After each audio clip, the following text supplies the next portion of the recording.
Alright, so this time around I'm going to be doing something a little bit different because I'm going to be talking about comic books. Now, comic books and video games have had a few crossovers with each other, and I believe that it's nerdy enough for me to talk about here.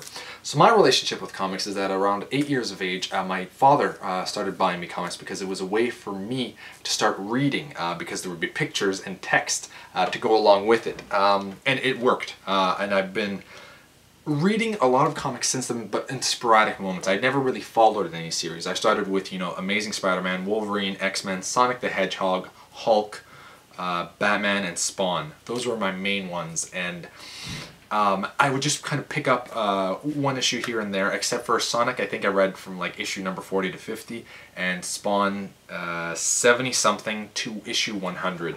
But other than that, it was kind of just here and there, so I never really knew exactly what was going on. It would just be like, oh, I'm reading a little bit of one storyline from one or two issues at a time.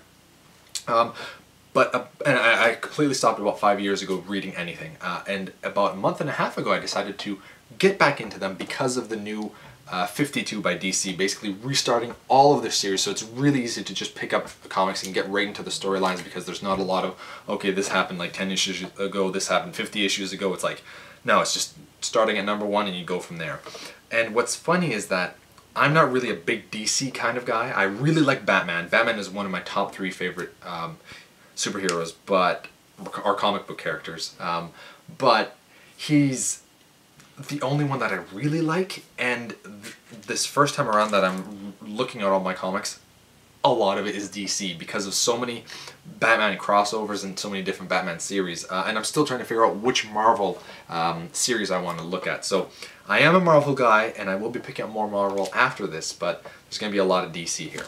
So let's start it off with a DC, my favorite DC guy, Batman, issue number 1, and this is the standalone Batman. So there's Batman, Batman and Robin, Batman the Dark Knight, and Detective Comics Batman. So there is a lot of Batman going on around now. And right now I have Batman and Robin, and I do plan on picking up the other 2 series eventually, probably next month or something like that. And I gotta say that I'm really enjoying this one. This is, out of Batman and Robin, I'm enjoying Batman a lot more. And it's cool because they're kind of putting in a different way, because it starts off with Batman having to take on a bunch of his old villains, and he kind of has to use a different way to trick them all, and then at the end there's another big twist that Dick Grayson might have been involved in a murder, and people are after Bruce Wayne. There's at the end of the comic, you find out that Bruce Wayne is going to die within the next 24 hours, or somebody makes a threat about that. And it's cool to see. It's mostly all about Batman. Dick Grayson shows up once in a while, and it's as Nightwing, and they had like one page where they showed Tim as well, as who's Red Robin, and Damian Wayne, who's the current Robin right now, but they were only in there for the one page, and I have not seen them since. And I really enjoyed that one. In issue number 2, Batman, Bruce Wayne gets attacked by this assassin, and he kind of fights him, but he has to, like, because he's Bruce Wayne, he can't really show that he's Batman, so he's kind of like holding his punches in, but he sees that the assassin is really like far advanced, so they really start battling, and eventually he makes the villain fall down. And he's kind of like a Splinter Cell kind of guy. That's him right there. They haven't really named who he is yet, and it looks like the guy has died, but at the very end of the comic, it's revealed that he's still alive, and he like kills the ambulance paramedics, and then he escapes. So whoever this guy is, he's probably some kind of supervillain, because he probably shouldn't have survived the fall. But yeah, that's Batman issue number 2, and I don't have issue number 3 yet, and they might even be at issue number 4, but next time around I will. Alright, another DC very popular guy is Superman, issue number 1. I never really liked Superman, ever. To me, he was always just super boring, like this basically invincible person that cannot die other than kryptonite. And I was like, bah, I'm not going to really care about it. But since it's restarting, I was like, alright, I'll check it out. And, it's kind of fun when you have a person that's completely invincible and he has to battle things. In this issue, everything's restarted. The Daily Planet, which is where Clark Kent works at, is demolished. The old building is demolished. A new one is made up because somebody else bought the Daily Planet, and Lois Lane is in charge of the new Daily Planet. And in this issue, a fire monster attacks Superman, and he's just after Superman, and he says a bunch of gibberish that no one can understand except he says kryptonite or krypton or something like that. And he tries to kill Superman. Superman eventually beats him. And that's basically it for this one, but it looks like it makes it seem as if the monster was after Superman and not trying to take over Metropolis. And then in issue number 2 of Superman, he ends up fighting a monster that is invisible to Superman, but everyone else can see him. So what Superman does is he uses the Daily Planet is filming the battle, so he uses cameras to fight the monster. He eventually defeats it as well, and once again it says Krypton or Kryptonite at the end, and people are starting to say like maybe it's not good to have Superman, you know, in town, since, you know, he's and Superman's kind of feeling that way as well, because all the 2 monsters have now appeared trying to kill him, and is kind of putting pedestrians in the line of fire.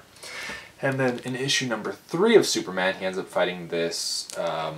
So he fought a fire person, an invisible person, and now a wintry, icy person. And the battle doesn't last very long, and he beats it again. But you find out that also every time that one of these monsters or aliens would show up, they would kind of need like a host, like a human being host to kind of like do things. And then at the end of the comic, you find out that all 3 that have been after Superman has defeated all these monsters, they have kind of all joined together. So they're still alive and in these human hosts. It's just that they're all gathering together at the end. And it looks like there's going to be some big brawl against Superman. And it hasn't been revealed why they're trying to kill Superman. And they also said at the very end that they're going after Clark Kent. So they do know that Superman is Clark Kent. Okay, now I'm going to show you Wolverine, but he is currently at just Wolverine by itself. He's at issue like almost number 20, but I want to go back as far as I can because they had issue number 5 and onwards. So this is issue number 5, and basically what's been happening in the Wolverine series is that he's been taken over by a demon, and his soul is in hell, and he had to battle through hell, he had to battle his way out of hell while there was like Ghost Rider and Mystique trying to take on his body and keep him from, you know, destroying and killing everyone. And then the X-Men show up with like Cyclops, Magneto, whoever this Emma something, I forget her name. And they start battling. Wolverine trying to keep him contained, and then Cyclops is like, yeah, let's just kill him, because, you know, we don't want the strongest, basically, mutant having a demon, and he's much stronger because the demon is inside of him. But as Wolverine his soul gets out of hell, he goes back into his body, and then he has to battle the demons inside of his body. But he goes into like this castle where all the old Wolverines are, like all past Wolverines that we've seen, and they all get together and they start battling, and then the X-Men, without Cyclops, decide to go inside of Wolverine's body or mind, and then they help him out as well. And then eventually Wolverine, and Cyclops is like, he just really wants to kill Wolverine by this point, because he's a danger, and he never really liked Wolverine anyway. He's about to kill them, but because all the X-Men are inside, he can't do it, and Wolverine decides to let go of somebody and not feel guilt, and because he did that, he was able to overcome the demons and basically get them out of his body. And then during the next 2 issues, issue number 9 and number 10, Wolverine basically goes on a revenge spree because he wants to find out who, you know, got this demon inside of him, and it's part of like the Red Clan, who has basically made a trap to get Wolverine to come to them. And then they had a bunch of mutants ready for him, so in this issue, Mystique dies. Wolverine kills her, or I think he kills her. She dies. I think it's Wolverine, but it could have been an assassin that killed her as well. I don't remember. And then in this one, he battles the first mutant at the Red Hand clan's location, and he kills him, and then he's going for the second one, and then it's revealed that the Red Hand clan, the guy that's in charge of it, who's like a really old guy, his father was killed by Logan like 80 to 100 years ago, and he's been wanting to kill Wolverine many times, and it shows him like every 5-10 years he tries to kill Wolverine in different ways, but he never can because he's basically invincible. So he's just kind of watching Wolverine be attacked by these different mutants. But Wolverine's like, well, he's killing basically all of them because they're only one at a time. And they're just all watching. And then next issue, I guess he's going to get even closer. And looks like they'll reveal why they're just watching him get attacked. And if they have a plan to maybe kill him. Okay. And then I'm trying to catch up with that. I'm at issue number 10, and I'm gonna get the next. I think they're at 18, but I could be wrong. They might be at like 20 or something like that.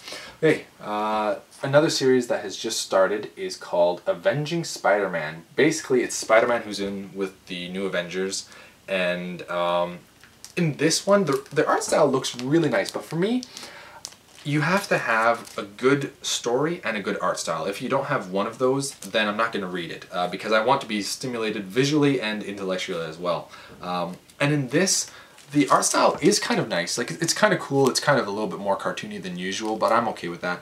But the story's kind of boring. I'm going to give this a few more tries, like another few issues to see if I really like it. But it's basically going to be, I think, Spider-Man joining up with one random Avenger every once in a while.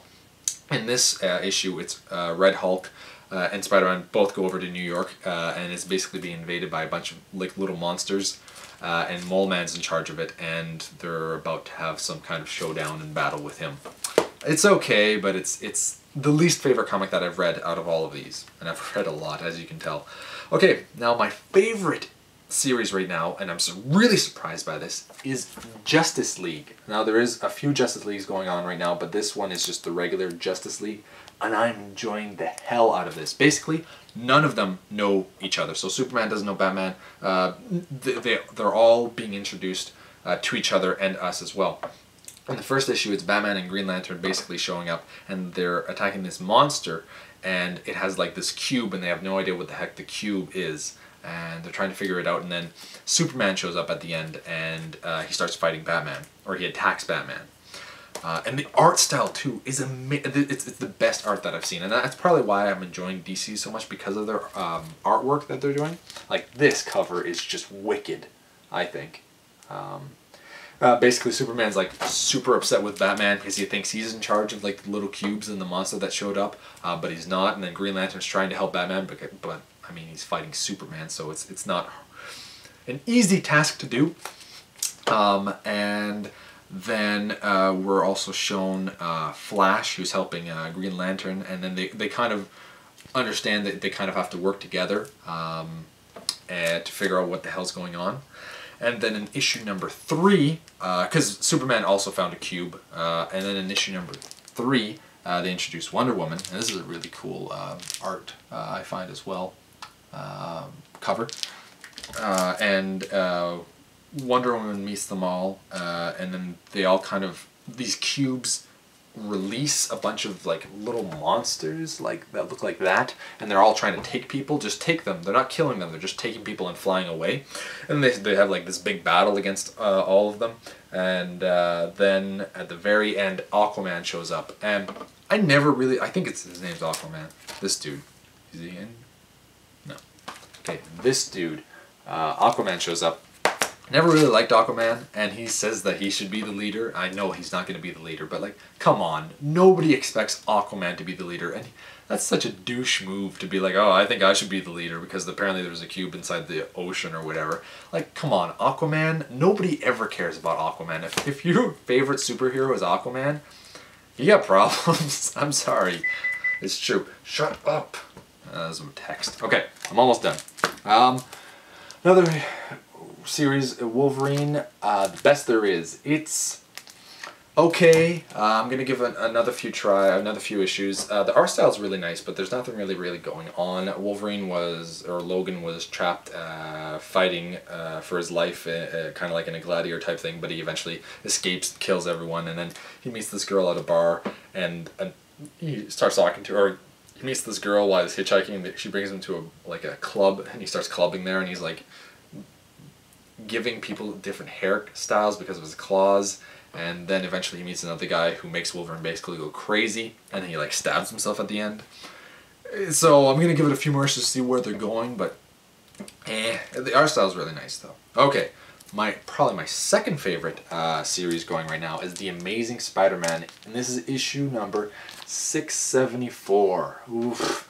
Basically, it's a good time to, if you're a big Spider-Man fan, which I am, get into it now, because the Spider Island storyline just finished. Basically, what Spider Island was, from what I gather, there was an island where a bunch of people started turning into spiders, like, you know, when you get the extra 2 arms there and you turn into a spider, and that storyline just finished and everyone's back to normal.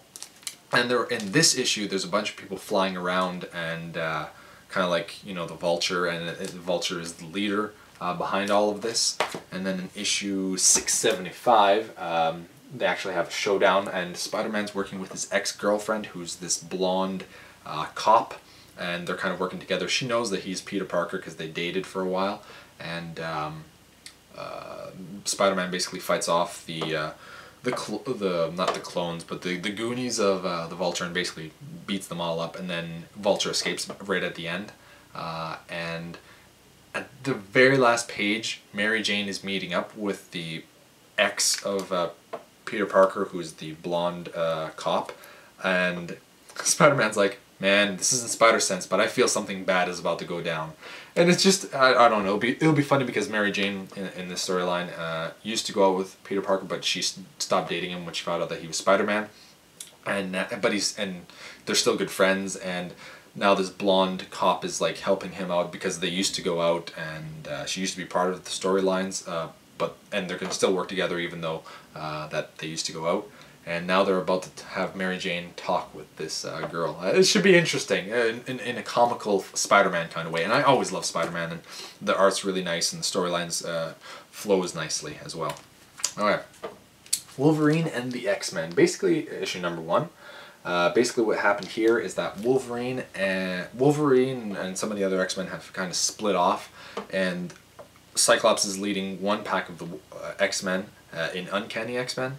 I think it's Uncanny X-Men, and Wolverine and Beast and a few other X-Men are leading, is basically like, almost like Xavier's old school, but it's Jean Grey's school of learning. And in this one, Wolverine's like the headmaster there, and they're trying to see if they're going to be allowed to actually stay and, you know, have the school up and running. And like, Beast is just hilarious in this, because he's saying that there's some kind of parallel universe that might be able to, I don't know, it was really a bunch of mumbo jumbo, and he's like, with Wolverine's there with the other people that are like investigating the place, and Beast is just like not paying attention to them, and Beast was their one hope of making it seem as if everything was going to be alright, but he's too busy with his gadgets and the technology that's going on around. And Beast is seriously my favorite X-Men other than Wolverine, so it's really cool to see Wolverine and him both staying together. But the problem is that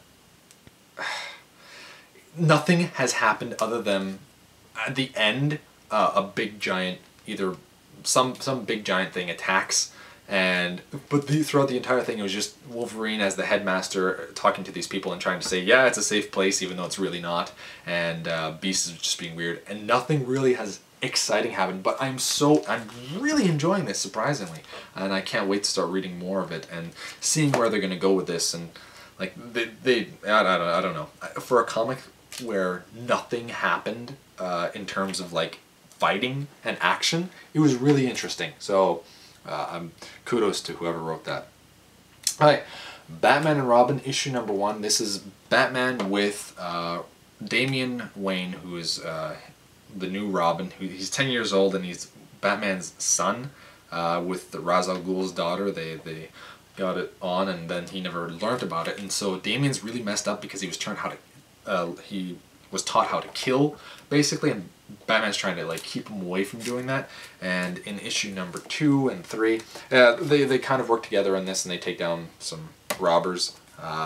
In issue number 2, they find out, I think it's issue number 2, issue number 2 or 3, they find out that there's like another assassin that's trying to kill them, and it's basically just about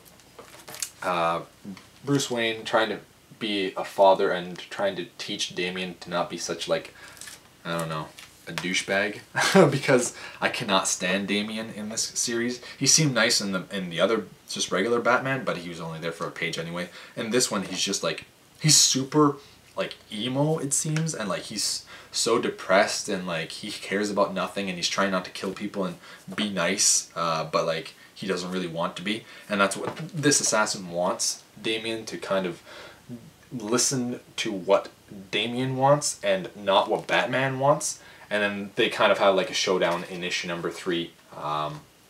And it should be interesting to see where that goes. I'm not really digging this, but it's more Batman, and I really do like the aspects of having Alfred and Batman trying to teach Batman trying to be a father. It's a new twist anyway. Although originally I still like Robin as Dick Grayson. Robin is Dick Grayson to me, and I don't really care about any other of the other Robins. Tim, Jason, I think there's Jason or Jason Todd. I can't remember his name. And Tim and Damian. I don't really care for them. Anyway, that is my comic book update. Number 1, if I decide to do a number 2, I'll have a lot less comics to talk about, and I'll be able to go more into detail and not talk for 21 minutes. Jesus Christ. Okay, goodbye everyone.